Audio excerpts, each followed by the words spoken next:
To really understand what salespeople do, let's listen in as Erin Williams from the Johnson & Johnson's Vistakon division makes a sales call. She will start with her approach, or that part of the call where she introduces herself and her company. Today, she is calling on Stonewood Optometry, whom she telephoned earlier and made an appointment.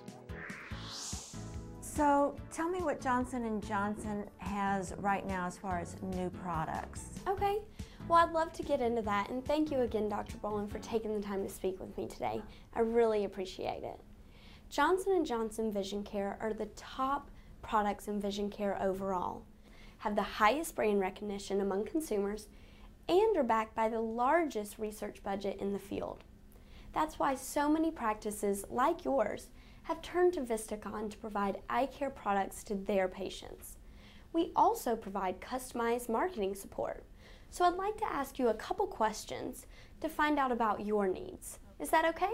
Sure, fire away. Thank you. At this point, Erin is going to begin the needs identification phase, the part of the sales process where she begins to understand her client's needs, but also helps her to fully understand those needs. Doctor, you mentioned that you've had some difficulty with patients understanding how to care for their contacts, and you think this might be causing some to abandon their contacts altogether. Therefore, stop wearing them and go back to their eyeglasses. Did I get that right? Yes, Erin. I need better patient materials. What we give them now is not helpful at all. It's all text. And what they need is more visuals, more pictures, more graphics to understand. I'm sure that if you did have something better that reduced patient abandonment of their contacts, that would improve their satisfaction. How would that improve your business as well?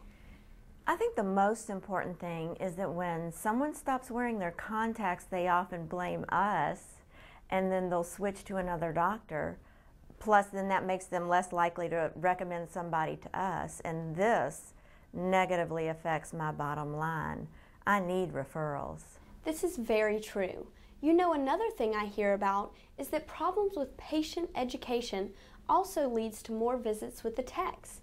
Have you observed this in your practice? Yes, I think patients return for adjustments, and that means more help, which means more patients in the office at one time to see the text.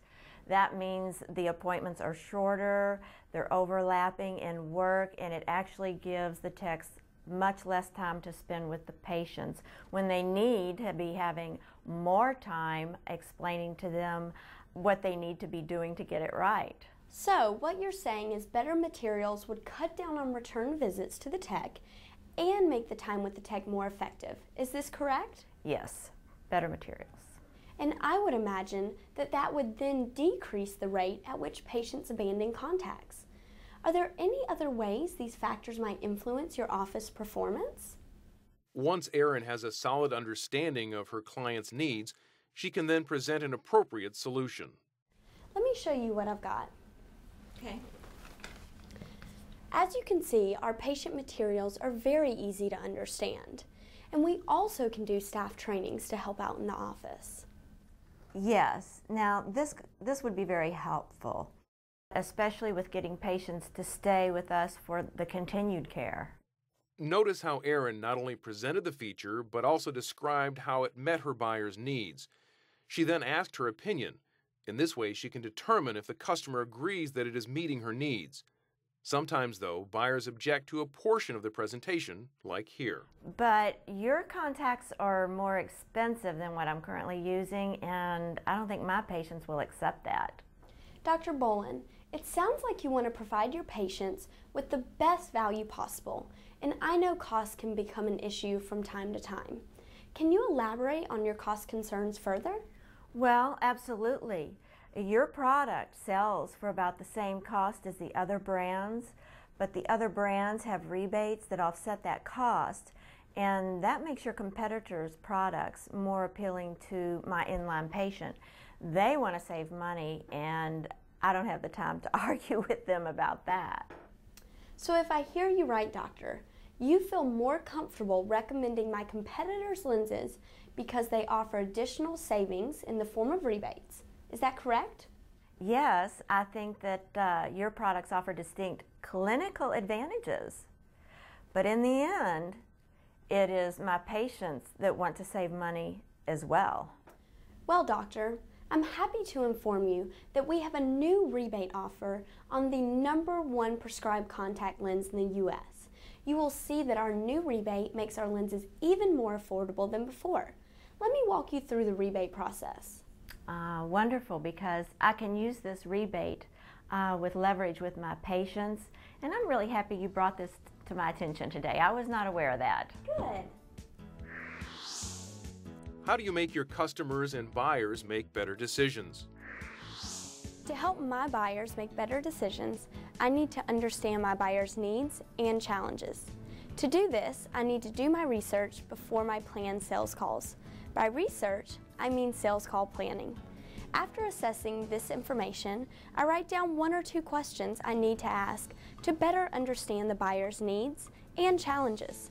Once I fully understand the buyer's needs and challenges, I will be able to frame the value of our products and services, thus allowing me to recommend robust business and product solutions.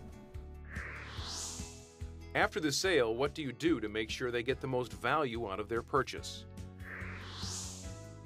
After the sale takes place, I need to follow up with my customers to ensure they get the most value from their purchase. I will always contact the buyer and the office staff to ensure they have what they need to prescribe and sell our product to the end consumer.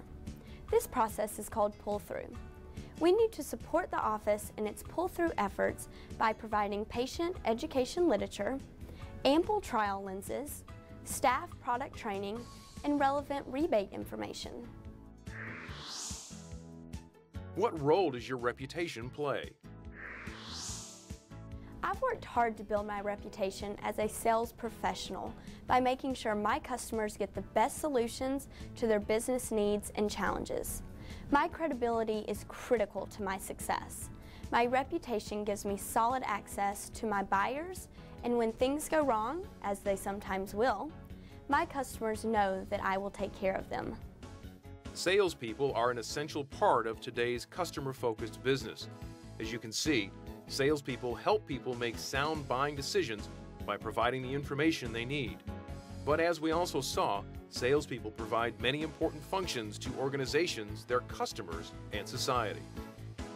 Salespeople are important because they sell products and build relationships with customers. When salespeople earn buyers' trust, information is shared that the organization can use to create more effective products. In addition, salespeople help customers make better decisions and use products more effectively. In many companies, the sales force is at the center of their marketing communication strategy because no other means of communication is as effective as person-to-person contact with customers.